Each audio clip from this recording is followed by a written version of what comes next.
자, 우리 다 같이 오늘 저녁 제목을 한번 말해봅니다. 시작. 참 선지자와 지혜로운 선지자. 자, 오늘 우리가 본문에서 의아심을 가져볼 수 있는 것은 왜 남과 북으로 나눠져 가지고 오늘 베델의 이 우상 때문에 하나님이 심판하는 장면인데, 이 여로보암이 남쪽으로 내려가는, 절기 때만 되면 남쪽으로 내려가는 사람들을 방지하기 위해서 북이스라엘의 남단인 이 베델, 그 다음에 북단인 이 단에 뭘 세웠다 그랬죠? 예, 우상 금송아지를 세웠다 했지 않습니까? 이래서 이 금송아지가 하나님이다, 이 금송아지를 섬기라, 그렇게 해서 이 남쪽의 예루살렘으로 내려가지 못하도록, 그래서 북쪽에 있는 이 나라가 동요되지 못하도록 그렇게 여로보암이 악행을 했다 이 말이죠. 그런데 왜 하나님은 남유다에서 오늘 선지자를 보냈는가? 첫째, 남유다에서 선지자를 보낸 이유, 북쪽에도 선지자가 있을 거잖아요, 그죠? 북쪽에도 선지자가 있는데 왜 남쪽에서 구태여 나라가 나눠졌는데 북쪽에 있는 선지자들을 활용하지 남쪽에 있는 선지자들을 보냈을까? 당시에 선지자들이 많았습니다. 많이 있었어요. 뒤로 내려가 보면 22장에 보면 시드기야와 그 미가야 선지자의 그 서로 자존심 걸린 그 예언에 대한, 네 예언이 맞다 내 예언이 맞다 이렇게 할 때, 그때 당시에 북쪽에 있는 그 아합 왕이 북쪽에 있는 선지자, 예언자 400명을 모았다 했거든요. 400명을 모았다는 것은 400명 더 된다는 거 아닙니까? 그러니까 이때 당시에 북쪽에도 많은 선지자가 있는데 왜 남쪽에서 선지자를 보냈느냐? 열왕기상 13장 1절을 한번 봅니다.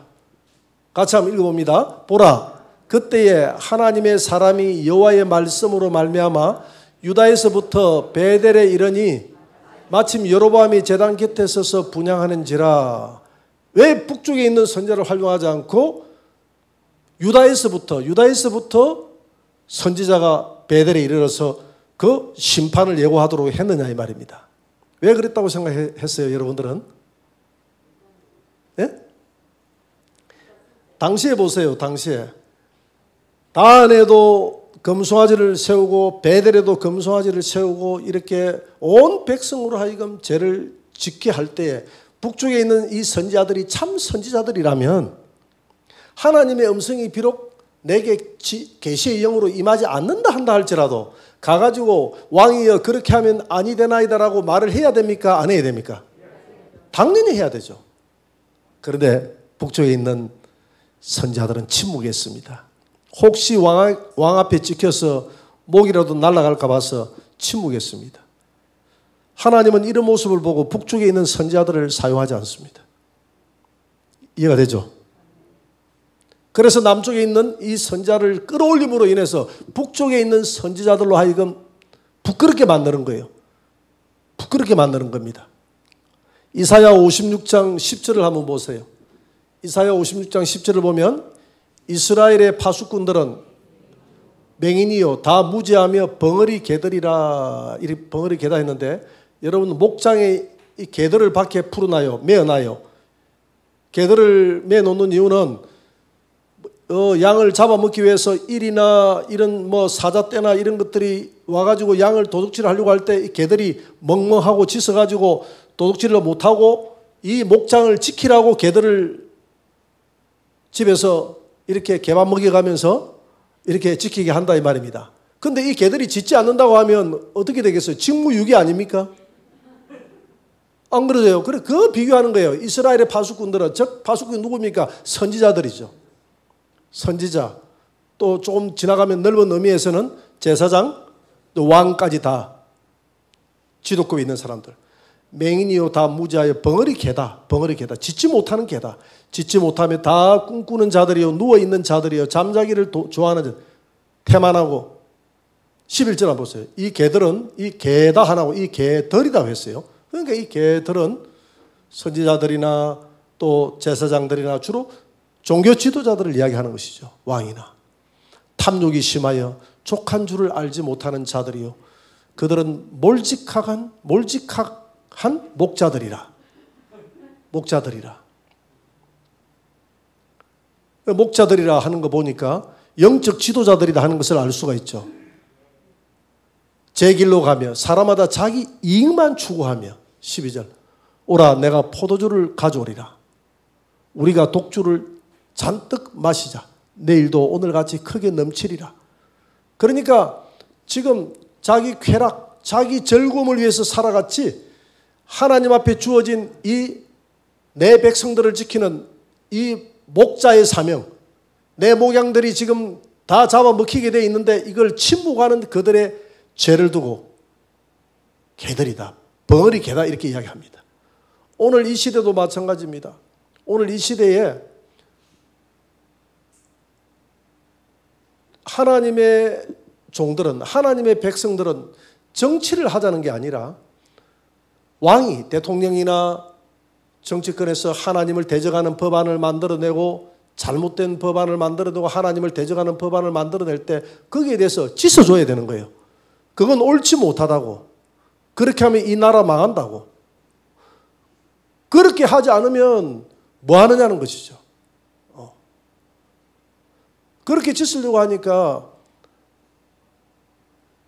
여러 가지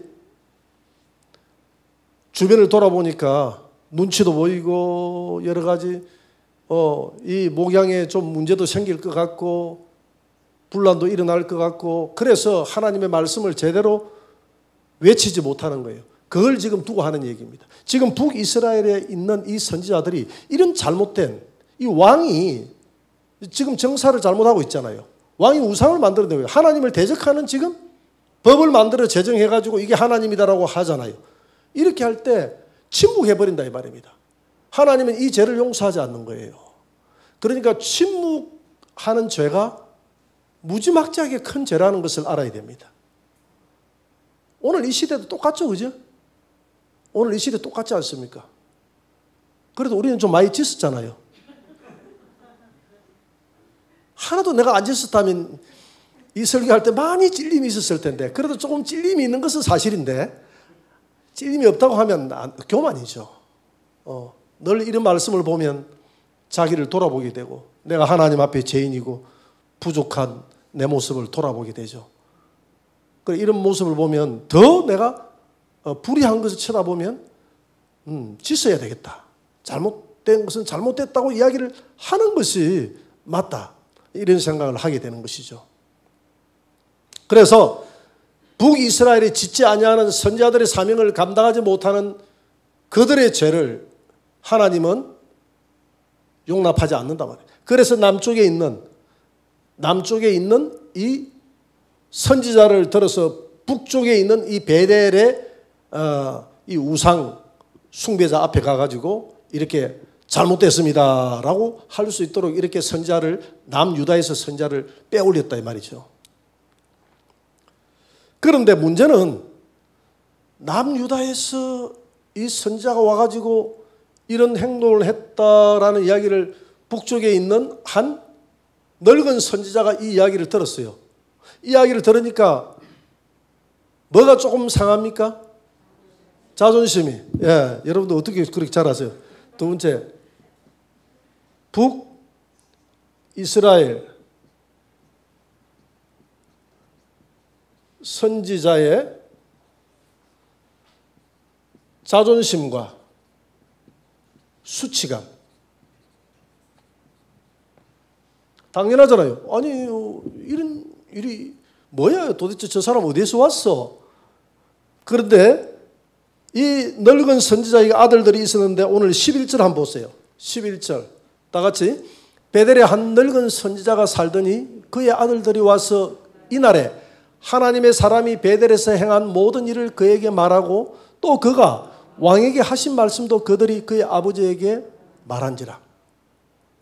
그러니까 이 선지자가 왕에게 뭐라고 했습니까? 왕이요. 오늘 이 제단은 앞으로 요시아라는 왕이 일어나서 요시아라고 이름까지 정확하게 이야기했습니다. 다윗 가문에 요시아라는 왕이 일어나서 오늘 이 제사를 주관했던 제사장들을 오늘 이 제단의 제물로 바칠 것이요. 그리고 주변에 있는 공동모지를 파헤쳐 가지고 공동모지에 있는 뼈를 갖다가 다 갈아가지고 여기다가 다 부어버릴 것입니다. 그러니까 죽은 시체는 만지면 안 되잖아요. 근데 죽은 시체의 그 뼈를 갖다가 이 제단에다가 다 버린다는 것은 이 제단을 더럽게 저주해 버린다는 이야기입니다. 누가? 요시아가 이렇게 말하고 갔나이다 하고 이 늙은 선지자의 아들들이 와가지고 그 장면을 그날 목격을 한 거예요. 그러다가 자기 아버지가 선지자니까 아마 뭐 여기에서 제사를 지낸다고 하니까 제사 행위를 하는 사람들도 있고 왕이 와가지고 무슨 큰 행사를 한다 하니까 온 동네 사람들이 와가지고 관심 있게 구경 삼아 쳐다보는 구경꾼들이 있을 거 아닙니까? 그 구경꾼들 중에서 늙은 선지자의 아들들이 있었다 이 말입니다. 그날 일어난 이런 일들을 보고 뭐 이 왕이 저놈 잡아라 했는데 손이 말라가지고 다시 기도하니까 손이 돌아오고 뭐 이런 이야기들을 하면서 오늘 신비한 일들이 있었습니다. 이렇게 하니까 이 늙은 선지자가 그 이야기를 딱 듣는 순간에 그래? 그런 일들이 있었어. 자세하게 말했다 했잖아요. 그러면 뭐야? 미래의 요시아라는 사람이 일어나서 이 제단을 허물어 버린다고? 제사장을 제물로 바친다고? 공동모지에 뼈를 갖다가 다 파헤쳐 가지고 뼈를 갖다가 뿌려버린다고? 그런 이야기를 했다 이 말이지. 그러니까 한편으로 생각하니까 자존감이 엄청 상하는 거예요. 그럼 나는 이 나이가 되도록 내가 선지자 노릇했는데 나는 뭐 했는가? 나는 왜 그 자리에 하나님 앞에 부름받지 못했는가? 내가 가가지고 만약에 그게 하나님의 음성이라면, 하나님이 하셨다면, 하나님이 남유다에서 온 선자를 썼다면, 구태여 남유다에서 위협을 무릅쓰고 북쪽과 남쪽은 다른 나라인데 남유다에서 올라가다 보면 북쪽에 있는 왕이 네 첩자 아니냐고 잡아가지고 뭐 할 수도 있잖아요. 그런데 그런 위협을 쓰고 왜 남유다에 있는 이 선자를 썼을까? 북이스라엘에 선지자가 없는가? 나도 선지자 아닌가? 선지자 중에서 늙은 선자라고 했기 때문에 상당히 서열이 있는 선자다 이 말입니다. 그렇다고 하면 하나님이 왜 나를 쓰지 않았을까? 이런 중요한 자리에 왜 나를 쓰지 않았을까 하는 그런 자존심도 상하고 하나님이 자기를 사용하지 않았다는 수치감도 있고, 그런데 이 늙은 선자의 마음에 그럴 리가 없는데 분명히 북쪽에 있는 선자를 써야 될 텐데 이 사람이 정말 하나님께로부터 계시를 받아 와가지고 이렇게 했을까? 아니면 자기 어분에 올라와가지고 이렇게 했을까? 한번 내가 테스트를 해봐야 되겠다. 한번 내가 시험을 해봐야 되겠다. 그래서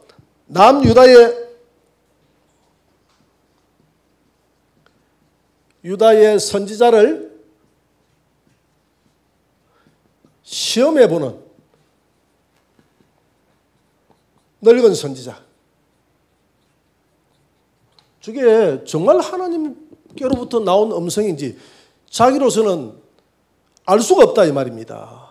이 늙은 선지자 입장에서는 굉장히 그 자존심이 상한 문제고, 뭐 다른 사람 같으면 그냥 내버려 둘 수도 있지만은 자기가 그래도 명식의 선지자인데 왜 하나님이 자기를 쓰지 않았을까? 우리 이 북이스라엘의 선지자를 쓰지 않았을까 하는 생각이에요. 그래서 오늘 그 이야기를 듣고 그리고 난 다음에 이제 12절에 쭉 이후에 보면 이제 어느 길로 가더냐라고 물어보니까 그 사람은 왔던 큰 길로 안 가고 다른 길로 돌아갔습니다. 그래? 너 안장을 만들어라. 그래서 나귀의 안장을 만들어 자기 아들들 보고 만들어라고 해서 이 늙은 선지자가 이 안장에 이제 앉아서 나귀를 타고 급히 쫓아갑니다. 쫓아가서 보니까 14절에 보니까 무슨 나무 아래에 앉아 있었다고 그랬죠? 상수리 나무 아래에 앉아서 편히 쉬고 있는 이 남유다의 선지자를 보게 됩니다. 그래서 수고 많소 15절에 나도 선지자인데 우리 집으로 돌아가서 떡이라도 먹고 그렇게 가세요. 오늘 고생했습니다. 우리 아들들에게 내가 이야기를 많이 들었습니다. 참 수고했어요.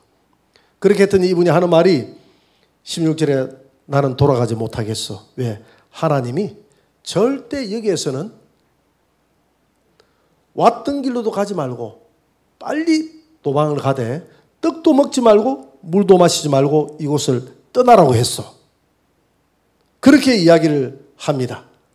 그랬더니 오늘 18절에서 18절 봅니다. 다 같이 시작. 그가 그 사람에게 이르되 나도 그대와 같은 선지자라. 천사가 여호와의 말씀으로 내게 이르기를 그를 내 집으로 데리고 돌아가서 그에게 떡을 먹이고 물을 마시게 하라 하였느니라 하니 이는 그 사람을 속임이라. 이 사람을 속여서 지금 테스트를 해보는 거예요. 과연 이 사람이 하나님께로서 온 선지자인지 아니면 자기 어분에 차가지고 와서 이야기한 선지자인지. 그렇게 해서 이분을 데리고 와가지고 오늘 19절에 이에 그 사람이 그와 함께 돌아가서 그의 집에서 떡을 먹으며 물을 마시니라. 하나님께서 떡을 먹지 말고 물을 마시지 말라 했으면 그냥 가면 되는데 이 늙은 선지자가 나도 하나님 앞에 기도하는 중에 천사가 내게 와가지고 그 사람을 데리고 와서 떡도 안 먹을 것이다. 물도 먹지 말라 했는데 이제 다 시험이 끝났으니 먹어도 된다고 해가지고 이렇게 이야기를 하니까 이 유다에서 온 선지자가 그래요? 그렇게 이야기했어요? 또 나이도 지긋하게 드신 분이 보니까 자기도 선지자다 하면서 이야기를 하니까 그 말을 받아들일 수밖에 없었어요. 그래서 사람은 본능적으로 배가 고프면 그렇잖아, 그제? 이게 단호하게 하나님의 음성이다 이렇게 하지 않고 하와도 그랬잖아요. 이 선악과를 먹으면 죽는다고 했는데 선악과를 쳐다보니까 상당히 먹을만하고 탐스럽고 하니까 죽을까 하노라 했는데 이렇게 이야기하잖아요, 그죠? 그렇게 자기를 자꾸 뭔가 자기가 하고 싶은 쪽, 자기가 가지고 싶은 쪽, 소유하고 싶은 자기 욕망이 일어나는 쪽에 자꾸 그걸 합리화하려고 하는 그런 버릇이 우리 인간에게 있는 것이죠. 그래서 떡을 먹었습니다. 그랬는데 하나님의 말씀을 어겼잖아요. 남유다에서 온 분. 말씀을 어긴 유다 선지자에 대해서 형벌을 예언했다. 형벌을 예언하시는 하나님. 열왕기상 13장 20절 22절을 한번 봅니다. 다 같이. 그들이 상 앞에 앉아 있을 때 여호와의 말씀이 그 사람을 데려온 선지자에게 임하니 21절. 그가 유다에서부터 온 하나님의 사람을 향하여 외쳐 이르되 여호와의 말씀에 내가 여호와의 말씀을 어기며 내 하나님 여호와께서 내게 내리신 명령을 지키지 아니하고 돌아와서 여호와가 너더러 떡도 먹지 말고 물도 마시지 말라 하신 곳에서 떡을 먹고 물을 마셨으니 내 시체가 내 조상들의 묘실에 들어가지 못하리라 하셨느니라 하니라. 갑자기 이 늙은 선지자의 입에 예언이 나오는 거예요. 그러니까 예언이 나왔다는 것은 평상시에도 예언을 많이 했다는 거 아닙니까? 그 예언을 많이 하고 했으니까 당시에 선지자라는 이야기를 했죠. 이 일에만 초대를 안 받았지. 베델을 저주하는 이 일에만 초대를 안 받았지 평상시 예언을 했다는 이야기입니다. 그런데 그날도 예언이 임하는 거예요. 예언이 임하는데 이 늙은 선지자의 입에서 하나님의 말씀을 어기고 떡도 먹지 말고 물도 마시지 말라 했던 너는 내 고향으로 돌아가지 못하고 내 조상들의 묘실에 참여하지 못한다. 이 말은 내 고향으로 못 돌아가 여기서 죽는다 이 말이죠. 그죠? 북이스라엘에서 너는 죽고 그 나그네처럼 네 시체가 여기서 뿌려진다 이 말 아닙니까? 그렇게 했어요. 딱 그 이야기를 듣는 순간에 이 늙은 선지자가 딱 볼 때 어떤 생각이 들겠습니까? 진짜구나. 이 사람이 진짜로 하나님께로부터 정말 계시를 받고 와가지고 오늘 여기에서 이 제단이 헐어질 것이요. 제사장들이 이 제단 위에서 제물이 될 것이요. 공동모지에 있는 이 뼈들을 갈아가지고 제단에 부어버릴 것이요. 이것이 진짜로 맞는 말이구나. 그리고 물도 먹지 말고 떡도 먹지 말고 그냥 돌아가라고 했는데 오늘 이 선지자가 먹었으니 가다가 죽게 되겠구나 하는 것을 이 늙은 선지자가 보니까 이게 진짜구나. 이 진짜라고 생각했을 때 두 가지 생각이 들겠죠. 하나는 이분에 대한 미안함감, 자기가 속에서 내가 괜히 테스트를 했다는 미안함감, 또 하나는 또 한편으로는 왜 하나님이 나를 사용하지 않았을까 하는 그런 수치감. 평상시 내가 왜 베델에 여기 가가지고 이런 악행을 내가 왜 외치지 못했을까? 그래서 하나님이 이 북이스라엘의 선자들을 사용하지 않았구나 하는 것을 이제 느끼게 된 거예요. 그리고 여러 가지 복잡한 심경이 마음을 지배하기 시작하는데 이 유다 선지자에 대해서 자기 입에서 나오는 말이 너는 내 고향으로 돌아가지 못하고 너는 죽게 된다고 예언이 나왔잖아요. 그러니까 그분에 대해서 미안하잖아요. 그죠? 미안하니까 이 늙은 선지자가 어떤 행동을 합니까? 늙은 선지자가 안장에다가 자기 나귀에다가 안장을 채워서 이거 타고 가라고 합니다. 여러분 당시에 나귀는 엄청난 재산입니다. 이거 타고 유다까지 내려가라고 그랬어요. 유다까지 내려가라고. 너무 미안하니까 이런 우대를 해주는 거예요. 보내면서도 이 사람의 목숨이 온전하지 못하겠다 하는 사실을 늙은 선지자는 알아요, 몰라요?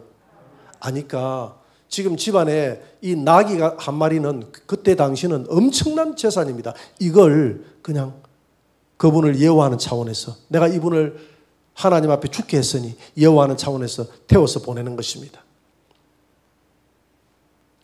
그래서 세 번째는 형벌을 받죠. 형벌받은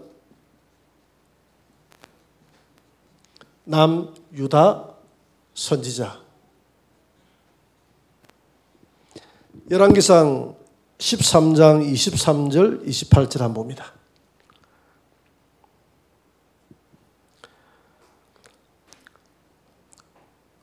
여기 보니까 이제 자기가 데리고 온 선자가 떡을 먹고 물을 마신 후에 그를 위하여 나귀의 안장을 지우니라. 미안하니까, 너무 미안하니까 대우를 해서 보냅니다. 이에 그 사람이 가더니 사자가 길에서 그를 만나 물어 죽이매 그의 시체가 길에 버림받으니 사자는 그 곁에 서 있고 사자도 그 나귀는 그 곁에 서 있고 사자도 그 시체 곁에 서 있더라.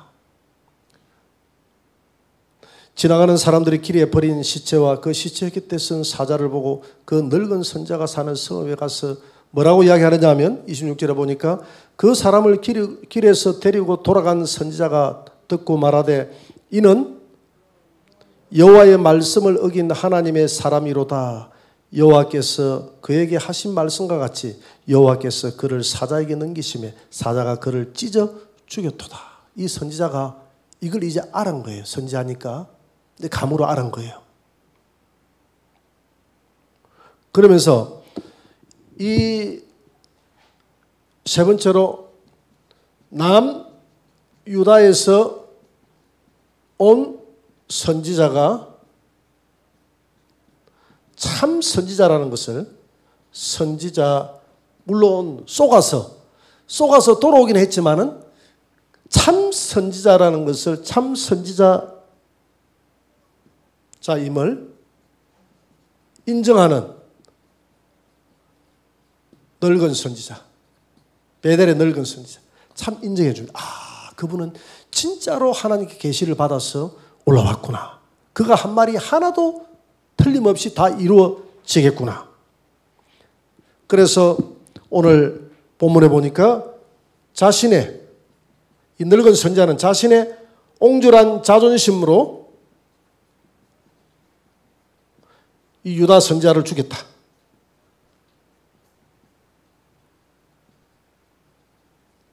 죽였다는 생각 때문에 굉장히 오늘 한번 보세요. 30절에 보니까 27절에 보세요. 이 이야기를 듣고 그의 아들들에게 말하여 이르되 나를 위하여 나귀의 안장을 지우라. 그들이 안장을 지우매 이 나귀는 이제 또 다른 나귀죠. 그죠?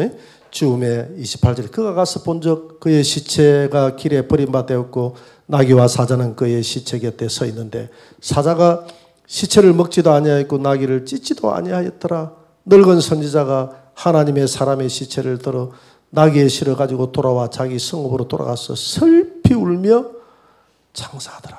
슬피 울며 내가 당신을 잘못 내가 그렇게 속여서 순박한 참 선지자인 당신을 내가 죽였도다. 어쨌든 아무리 순박해도 하나님은 알아요. 이 남유다의 선지자가 순박함을 하나님 압니까 모릅니까? 알아요. 알지만 어쨌든 속아서 하나님 말씀을 어겼기 때문에 하나님 말씀을 어긴 그 죄를 하나님은 용서하지 않는다는 겁니다. 그러니까 지금 하나님은 자신의 그 말 한마디, 떡 먹지 말고 물 마시지 말고 돌아가라는 그 말 한마디만 어겨도 이렇게 하나님은 죽이시고 심판하시는 분이신데, 이렇게 하나님의 율법을 어기고 큰 죄를 어겼던 이 북이스라엘의 왕과 그들의 백성들의 죄를 하나님이 용서하지 않겠다는 겁니다. 이런 문제들을 두고 그런 교훈을 담고 있는 거예요. 그러면서 30절에 보니까 곧 그의 시체를 자기의 모실에 두고 늙은 선지자, 자기가 죽을 때에, 이제 죽을 때가 다 돼가니까 자기 죽을 때가 다 돼가면 보통 이제 자기들이 들어가야 될 묘실을 준비하잖아요. 근데 자기가 들어가야 될 그 묘실에 이 유다의 선자를 거기에 두고 내 형제여 하며 그를 위해서 슬피 울더라. 이건 진심으로 슬피 울은 거예요. 내 형제여. 남유다니까 내 형제이기도 하고 같은 선지자니까 같은 선지자로서 내가 너무 미안하다. 내가 왜 너를 테스트해 보려고 이렇게 해서 너의 생명을 내가 앗아갈 수 있도록 이렇게 만들었을까? 내가 너무 미안하다. 이러면서 이제 슬피 울게 됩니다. 그러면서 두 번째로 자기 자녀들에게 유다 선지자의 무덤에 자신을 장사해달라 해달라고 유언합니다. 유언. 거기에 유다 선지자의 무덤 옆에다가 딱 붙여가지고 내 시체를 거기에 붙여가지고 장사를 해라. 오늘 31절 32절 한번 봅니다. 다 같이. 그 사람을 장사한 후에 그가 그 아들들에게 말하여 이르되 내가 죽거든 하나님의 사람을 장사한 묘실에 나를 장사하되 내 뼈를 그의 뼈 곁에 두라. 하나님의 선자의 뼈 곁에 두라. 이 말은 시체를 한 묘지지만은 따로따로 떼가지고 하지 말고 딱 시체를 붙여가지고 장사하라 이 말이죠. 그죠? 그렇게 했을 때에 나중에 시체가 다 부패됐을 때 뼈만 남았을 때 내 뼈인지 네 뼈인지 모를 정도로 이렇게 붙여가지고 해놔라. 이런 유언을 합니다. 자, 이런 유언을 왜 이 늙은 선지자가 했을까요? 이런 유언을 왜 했을까요? 왜 자기의 묘실에다가 이렇게 극진히 모시고 또 자기의 그 시체를 이 선자 위에 이렇게 옆에다가 눕혀서 같은 묘실에 놔놨을까? 여기에는 이유가 있습니다. 심판날에 심판을 면하겠다는 이 늙은 선지자의 지혜입니다. 지혜. 오늘 그랬잖아요. 참 선지자와 지혜로운 선지자라고 했지 않습니까? 이 늙은 선지자는 진짜 참 선지자는 아닌 것 같아. 참 선지자가 아니라고 해서 예언한 이런 모든 것들이 다 틀리다는 말은 아닙니다. 다 맞고 했기 때문에 선지자 노릇했을 거 아닙니까? 그런데 가장 중요한 이 베델과 단의 온 민족들이 지금 부패가 우상을 섬기고 있는데 이 선지자들이 침묵하고 있었다는 것은 이건 참 선지자의 노릇을 안 했다는 것이죠. 그런데 나머지 선지자들은 자책감도 없어. 죄책감도 없어. 이 선지자가 와가지고 여기서 뒤집고 내려갔다고 하는데 심판을 경고하고 갔다고 하는데 다른 선지자들은 정말 살아있는 선지자라면 양심 있는 선지자라면 정말 그 말이 맞는가 안 맞는가 이 늙은 선지자처럼 이렇게 알아봐야 될 거 아닙니까? 그러니까 이 늙은 선지자는 참 선지자로서의 역할은 하지는 못했어. 그렇지만은 아하 내가 참 선지자로서의 역할을 하지 못했구나 하는 것을 이 유다에서 온 선지자의 모습을 쳐다보면서 자기가 이제 각성하는 거예요. 회개하는 거예요. 하나님 회개하면 용서하는 줄 믿습니다. 나머지 선지자들은 회개조차 하지 않아요. 그런데 이 늙은 선지자는 회개하면서 그러면 이 선지자가 유다에서 온 선지자가 오늘 보니까 진짜 하나님이 보낸 선지자라는 것을 알았어요? 몰랐어요?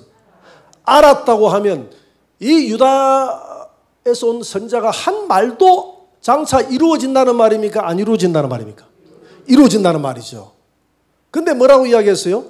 제사장들을 그 제단 위에다가 불태울 것이며 주변에 있는 공동모지를 다 파헤쳐가지고 뼈들을 갈아가지고 위에 다 넣어버린다 그랬잖아요. 근데 그 공동모지 누구 공동모지를 파일지 몰라. 자기 공동모지일 수도 있다 이 말입니다. 이해가 됩니까? 자기 묘지일 수가 있다 이 말이에요. 자기 묘지에 있는 자기 뼈를 가지고 만약에 드러내가지고 야 여기 부어버려 해가지고 우상의 제단에다 부어버린다고 하면 얼마나 수치고 얼마나 그건 두고두고 수치 아닙니까? 그렇겠죠? 그런데 하나님은 참 선지자는 하나님이 그런 수치에 가담할 수 있도록 그 뼈를 보존하겠습니까? 그 뼈가 거기에 그 우상의 제단 위에 뿌려지도록 만들어 두겠습니까? 1. 뿌려지도록 만들어 둔다. 2. 하나님이 뿌려지지 않도록 보존한다. 몇 번입니까? 2번입니다. 1번이라고 이야기하는 사람은 뭡니까? 1번 이야기 안 했죠? 내가 잘못 들었나? 그래서 이 늙은 선지자는 이 선지자야말로 참 선지자이기 때문에 내가 이 선지자하고 같이 시체가 돼서 누워 있으면 누구 뼈가 누구 뼈인지 모르기 때문에 같은 뼈로 생각하고 한 무덤이니까 그렇잖아요. 한 무덤이니까 여기에 뿌려지는 이런 저주는 당하지 않을 것이다. 열왕기하 23장 16절 한번 봅니다.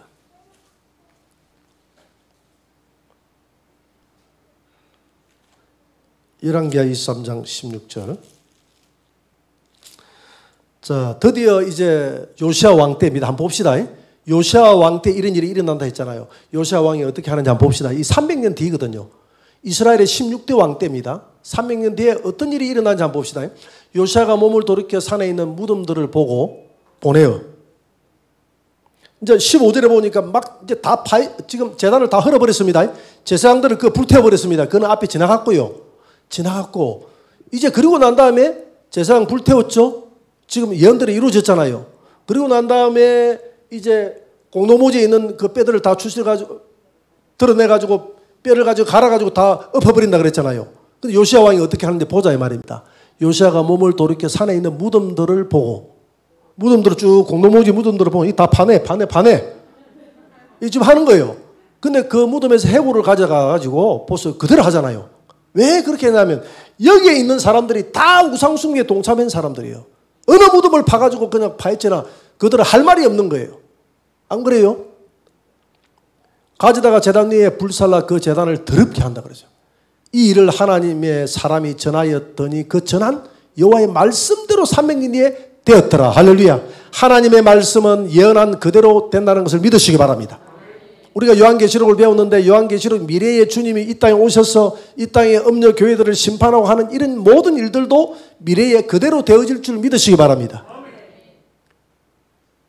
그러면서 17절에 요시아가 이르되 내게 보이는 저것은 무슨 비석이냐고 물어봤어요. 또 묘지가 하나 있는데 이 사람 비석이 하나 있어. 이 비석을 누가 세워준 비석입니까? 늙은 선자가 그 비석에다가 온갖 좋은 이야기를 해놨겠죠. 그제? 안 그래? 생각을 해보세요. 이분은 하나님 앞에 참 선지자로서 미래에 이런 왕이 일어나가지고 이 제단을 헐고 제사장들을 불태우고 그 요시아는 이 예언을 알고 행합니까? 모르고 행합니까? 모르고 행하는 거예요. 이 예언을 모르고 행하는 거예요. 했던 참 선지자의 묘 이래 행한 거예요. 그 요시아가 그 비석을 보고 딱 그걸 보니까 그럼 내가 하는 이 일들이 나는 모르고 했는데 이 선지자가 그러면 그때 예언을 했단 말이야? 이리 된 거 아니에요? 그래 안 그래요? 그렇죠. 그러니까 그에게 말하되 왕께서 베델의 제단에 대하여 행하신 이 일을 전하러 유대에서 왔던 하나님의 사람의 묘실입니다. 늙은 선자의 묘실입니다 라고 말하지 않고 왜 늙은 선자가 자기 묘라고 하지 않고 그 남유다에서 왔던 의인의 묘입니다 하고 자기가 딱 살아생전에 그 묘에다가 비석을 딱 세워놓은 거예요. 그리고 그 비석의 무덤 안에 자기가 들어간 거예요. 같이 이르되 왕이 뭐라고 이야기를 하냐면 그대로 이 무덤은 그대로 두라. 그의 뼈를 옮기지 말라. 우리가 그의 뼈와 사마리아에서 온 선자의 뼈는 그러니까 베델의 선자를 사마리아 베델이 이 같은 동네였기 때문에 원래 이 선자가 사마리아에서 살다가 베델에서 지금 거주한다는 것을 알 수 있겠죠. 그래서 여기는 사마리아로 가면 사마리아에서 온 그 선자의 뼈는 그대로 훼손되지 않고 두었더라. 할렐루야. 그래서 참 선지자와 지혜로운 선지자. 이해가 되죠? 자, 여기에서 우리는 구약에서는 항상 우리는 생명의 복음을 우리는 거기에서 도출할 수 있어야 됩니다. 하나님이 이것으로서 끝났다고 하면 그냥 좀 불의하게 살아도 장게 뿌리면 뭐 산다는 그런 뜻으로 우리가 받아들이면 이 곤란하잖아요. 복음이라는 것이. 그죠? 이건 뭐냐면 이 참 선지자는 예수 그리스도의 모형이에요. 예수 그리스도의 모형이에요. 이 땅에 오셔서 십자가를 지시고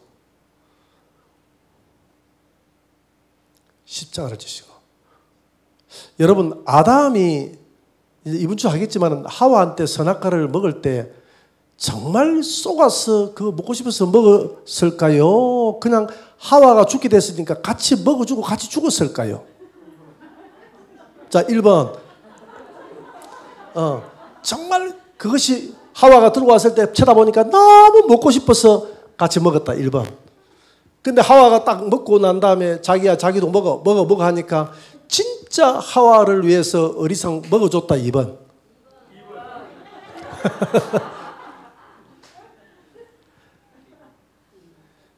아담은 예수님의 표상입니다. 예수님은 교회된 저와 여러분들을 위해서 그 저주에 대신 동참해서 대신 죽음을 죽어준 거예요. 그 죽음에 동참한 거예요. 믿으십니까? 지금 이 늙은 선지자는 희생제물입니다. 하나님 앞에 진실한 선자예요. 쏘가서 죽었어요. 죽었는데 지금 이 선자는 하나님이 어렵다고 생각하는 거예요. 요시아를 통해서도 하나님이 심판하지 않았어요. 근데 이 늙은 선자는 우리가 나는 죄인이지만은 불의한 죄인이지만은 요한복음 15장 5절 한번 봅니다. 주님은 뭐라고 말씀하십니까? 나는 포도나무에 너희는 가지라. 그가 내 안에 내가 그 안에 거하면 사람이 열매를 많이 맺나니 나를 떠나서는 너희가 아무것도 할 수 없습니다. 6절 사람이 내 안에 거하지 아니하면 가지처럼 밖에 버려져 마려나니 사람들이 그것을 모아다가 불에 던져 사르느니라. 우리가 예수 그리스도 안에 붙어 있으면 예수님과 우리는 하나의 몸이 된다 이 말입니다. 이 지혜로운 선자는 참 선자와 같이 뼈가 붙어 있어 네 뼈인지 내 뼈인지 모를 정도로 붙어 있으니까 생명을 건지지 않았지만 그 무덤이 훼손되지 않고 살았다는 것입니다. 수치를 보지 않았다는 겁니다. 지혜로운 자들은 수치를 당하지 않는다고 다니엘서 12장에서 이야기했잖아요. 하나님께서 예수 그리스도에게 붙어있는 저와 여러분들을 수치당하지 않도록 우리를 구원해 줄 줄 믿습니다.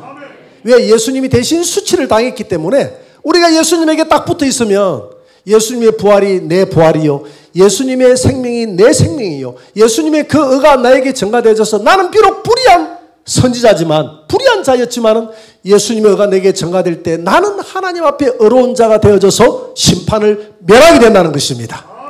여러분 예수 그리스도에게 부족하지만 딱 붙어있는 저와 여러분들이 되시기를 주의 이름으로 축원합니다.